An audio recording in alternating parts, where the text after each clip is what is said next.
MBBS in just 16 lakhs. Kyrgyzstan, Central America, Russia, Georgia. Orbit Global Education.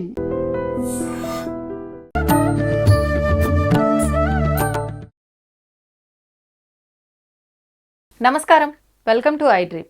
ధర్మ మార్గం with Vijitha కార్యక్రమానికి స్వాగతం. ప్రస్తుతం మనతో పాటు ఉన్నారు ప్రముఖ జ్యోతిష్య పండితులు, ఆధ్యాత్మికవేత్త సుభాష్ శర్మ గారు. ఇప్పుడు గురుగారితో మాట్లాడదాం. నమస్కారం గురుగారు. శ్రీమాత్రే నమః. గురుగారు, శ్రావణ మాసం మనకి ఈసారి శుక్రవారంతో ప్రారంభం అవుతుంది. మరుసటి రోజు శనివారం. అయితే అమ్మవారిని ఏ రకంగా అయితే ఆరాధిస్తామో ఈ మాసంలో స్వామిని కూడా ఎక్కువగా ఆరాధిస్తూ ఉంటాము. మరి శనివారం రోజున స్వామివారిని ఏ రకంగా ఆరాధించాలో వివరించండి. తప్పకుండా. ముందుగా ప్రేక్షకులందరికీ శ్రీమాత్రే నమః, శ్రీ గురుభ్యో నమః. నమో దేవ్యై మహాదేవ్యై శివాయై సతతం నమః. నమ ప్రకృత్యై భద్రాయై నిహితాం ప్రణతాస్మిత. శ్రావణ మాసము ప్రతి శనివారము వెంకటేశ్వర స్వామిని ఆరాధించేటటువంటి అద్భుతమైనటువంటి మాసం శ్రావణ మాసం. కలియుగంలో ఎప్పుడైనా సరే ప్రత్యక్ష నిదర్శనము, ప్రత్యక్షమైనటువంటి దైవం ఏదైనా ఉంది అంటే కలియుగ వెంకటేశ్వర స్వామి ప్రత్యక్ష దైవము అని అంటుంటాం. కలియుగంలో ఇప్పటికీ కూడా ఆయనను స్మరించిన, ఆయనను రూపాన్ని దర్శించిన, లేదా ఆయన యొక్క నామాన్ని తలుచుకున్న మనకున్నటువంటి ఇబ్బందులన్నీ కూడా తొలగించేటటువంటి పేరు ఏదైనా ఉంది అని అంటే కనుక ఓం నమో వెంకటేశాయ అనే పేరు. ఇప్పటికీ కూడా కలియుగంలో ఇంతమంది భక్తుల యొక్క రద్దీ తగ్గకుండా ఇప్పటికీ కూడా కిటకిటలాడుతున్నటువంటి కలియుగ ప్రత్యక్ష దైవము క్షేత్రమైనటువంటిది తిరుమల తిరుపతి దేవస్థానం. ఎందుకంత ప్రత్యేకత అంటే కలియుగంలో ఆయనను మించినటువంటి భగవంతుడు ఎవరూ లేరు.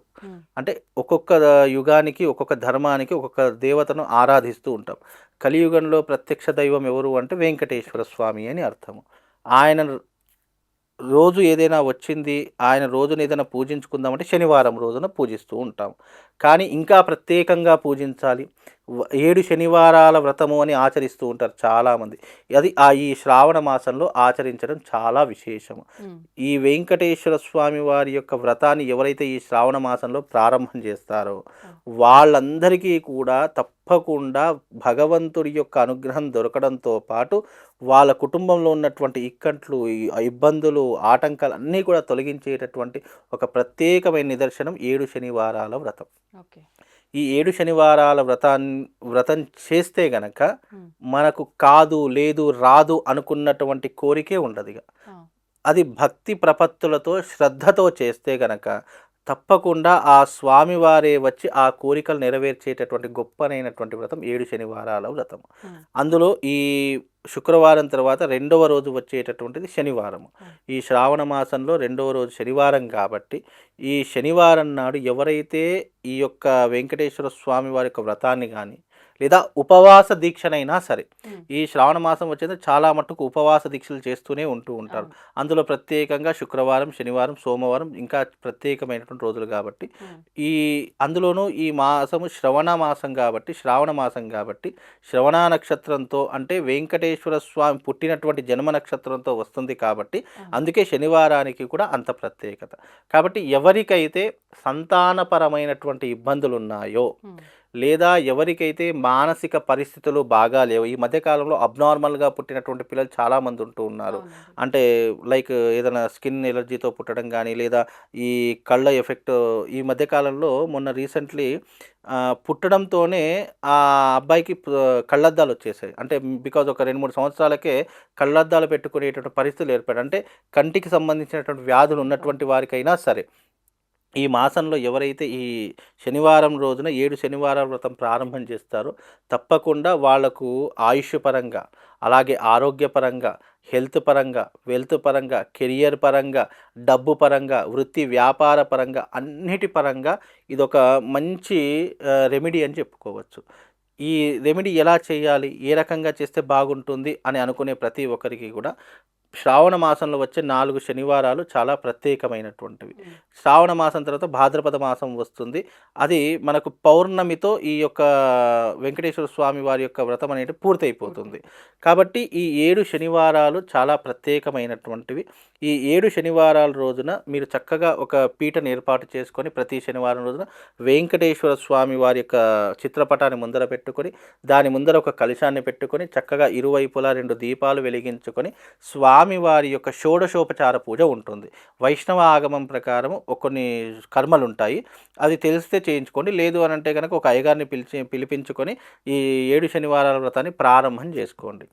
ఈ 7 శనివారాల వ్రతం ప్రారంభం చేయడం ఎప్పుడైతే ప్రారంభిస్తారో మీ జీవితంలో ఉన్నటువంటి చెడునంతా కూడా ఒకటి తీసేసేటటువంటి ప్రయత్నం ఆ వెంకటేశ్వర స్వామి చూసుకుంటాడు. కాబట్టి ఈ యొక్క విధానాన్ని చేయించేటప్పుడు తప్పకుండా శుచిగా శుభ్రతగా ఉండేసి ఆ రోజున సాంసారిక జీవితం అనుభవించకుండా నేల మీద పడుకొని బ్రహ్మచర్యత్వాన్ని పాటించి ఆ రోజున స్వామివారి యొక్క వ్రతం చేసిన తర్వాత స్వామివారికి ఇష్టమైనటువంటి నైవేద్యములు, పిండి పంటలు కానివచ్చు, లేదు అని అంటే కనుక చక్కగా పాయసం లాంటివి, వడపప్పు లాంటివి, పులిహోర, చక్కెర పొంగలి, ఇలా నీకు ఏది తోచితే అది స్వామివారికి నైవేద్యం పెట్టి ఆ రోజున స్వామివారి యొక్క కథ ఉంటుంది. 7 శనివారాల వ్రత కథ అని చెప్పేసి ఒక గ్రంథం దొరుకుతుంది, బుక్ దొరుకుతుంది.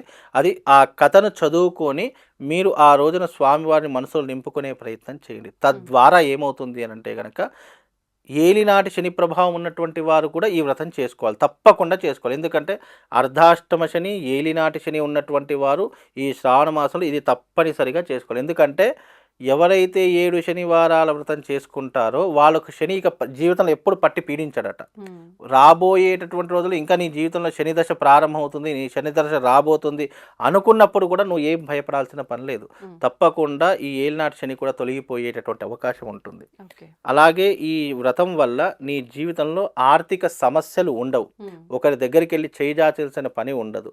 నీ జీవితంలో నిజంగా తీరనటువంటి సమస్య ఏదైనా ఉంది, లేదా తీరనటువంటి రోగాలు ఏవైనా ఉన్నాయి, అంటే ఈ హెల్త్ ప్రాబ్లమ్స్ ఏవైనా ఉన్నాయి అని అంటే కనుక మీరు ఈ శనివార వ్రతాన్ని ప్రారంభం చేస్తే తప్పకుండా వాళ్ళందరికీ ఆఫ్టర్ రిజల్ట్, ఎందుకంటే మనం ఈ వీడియో ద్వారా చెప్పడం కాదు, వాళ్ళు అనుభవపూర్వకంగా అనుభవిస్తారు. అంటే మీన్స్ ఒక పాజిటివ్ ఎనర్జీ అనుభవిస్తారు. ఆ భగవంతుడి యొక్క శక్తి ఇంత గొప్పదా అని వాళ్ళే తెలుసుకునేటటువంటి ఒక గొప్పనైనటువంటి వ్రతం 7 శనివారాల వ్రతం. ఈ శనివారం రోజున ప్రారంభం చేయండి. తప్పకుండా వాళ్ళందరికీ అనుకున్నటువంటి కోరికలు నెరవేరడంతో పాటు హెల్త్, వెల్త్, కెరియరు, ఇంకా ఉద్యోగములు, వ్యాపారాలు అన్నీ కూడా సమృద్ధిగా నడుస్తాయి. అంటే ప్రతి మనిషి జీవితంలో ఒక పాజిటివ్ ఎనర్జీ ఎంత అవసరమైతే ఉంటుందో ఆ పాజిటివ్ ఎనర్జీ ఎక్కడి నుంచి గెయిన్ చేసుకోవాలి, ఎక్కడి నుంచి తీసుకోవాలి అని అంటే కనుక ఇదిగో ఇలా వ్రతాలు చేయడం, ఇలాంటి పూజలు చేయడం, భగవంతుడి యొక్క ఆధ్యాత్మికతను తెలుసుకోవడం, మనిషికి ఒక చైతన్యం లాంటిది దొరుకుతుంది. పూర్వకాలంలో చాలామంది హిమాలయాలకు వెళ్ళి తపస్సు చేసుకునేవాళ్ళు, చాలామంది దేవాలయాలకు వెళ్ళి ఎన్నో రకాలైన పూజలు, యజ్ఞయాగాదులు చేసేటటువంటి వాళ్ళు. ఎందుకు వాళ్ళకి అంత పవర్ ఎక్కడి నుంచి వచ్చింది అంటే కనుక ఎప్పుడైతే ఒక కాస్మిక్ ఎనర్జీలోకి మనం అవుతామో అప్పుడు దాంట్లో ఉన్నటువంటి శక్తి చైతన్యం మనల్ని ఒక ఉన్నతమైనటువంటి స్థితిలోకి పెడుతుంది. ఆ ఉన్నతమైన స్థితి ఎప్పుడు అనుభవిస్తామంటే అది కేవలం డెవోషనల్ తరఫు, అది ఆధ్యాత్మికం తరఫు. ఆ ఆధ్యాత్మికంలో ఎవరైతే అడుగు పెడతారో తప్పకుండా వాడి జీవితం అంతా కూడా ఆ భగవంతుడి యొక్క అనుగ్రహంతో సజావుగా సాగిపోతుంది. ముక్తిని ప్రసాదించేటటువంటి వాడు కూడా ఆ భగవంతుడే కాబట్టి అతనికి ఏ సమయంలో ఏ టైంలో ముక్తి దొరకాలో ఆ టైంలో కరెక్ట్ టైంలో ఆ భగవంతుడు అతన్ని అక్కున చేర్చుకునేటటువంటి గొప్పనైనటువంటి విధానం ఆధ్యాత్మికం. కాబట్టి ఈ శ్రావణ మాసంలో వచ్చే శనివారం రోజున చక్కగా వెంకటేశ్వర స్వామిని పూజించుకోండి. తప్పకుండా స్వామివారిని పూజించే ప్రతి ఒక్కరికి కూడా ఎక్కడికో తిరుపతికి వెళ్ళి పూజించుకోవాల్సినటువంటి శక్తి మనకు లేదు కాబట్టి మన ఇంట్లోనే ఆ స్వామివారిని కొలువ చేసుకొని తప్పకుండా పూజించుకునే ప్రయత్నం చేస్తే శుభం లాభంతో పాటు అదృష్ట యోగం కూడా కలుగుతుందమ్మా. ధన్యవాదాలండి. శ్రీమాత్.